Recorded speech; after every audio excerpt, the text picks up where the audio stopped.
Почитувани граѓани, почитувани медиуми. Брзата реакција на владата на Република Северна Македонија и мобилизирањето на сите домашни капацитети за производство на електрична енергија придонесоа да се спречи ценовен шок за граѓаните. Покачувањето на цената на струјата за следната година ќе биде 9,48%, што е далеку под првичните прогнози од над 25%. Дополнително се задржува ноќната ефтина тарифа на струјата, како и ефтината тарифа во недела. Рестрикции нема да има. Со цел да се помогне на потрошувачите од ранливата категорија граѓани, владата дополнително обезбеди 60 милиони денари помош со програмата за заштита на овие потрошувачи на енергија за 2022 година.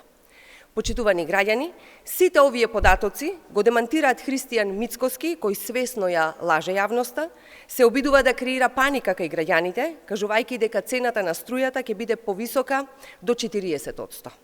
Мицкоски и ВМРО-ДПМН свесно прогнозираат панични бројки и посакуваат тие да бидат точни.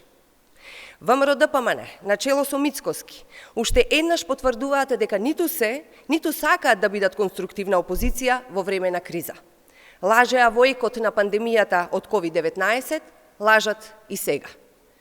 ВМРО-ДПМН не мислат и не се грижат за граѓаните, туку свесно ја користат секоја криза, секоја можна прилика да заработуваат ефтини политички поени. Почитувани, СДСМ како партија која се води од интересите и доброто на граѓаните и државата, ќе продолжи со креирање мерки со цел намалување на последиците предизвикани од енергетската криза. Никој не е сам. Благодарам.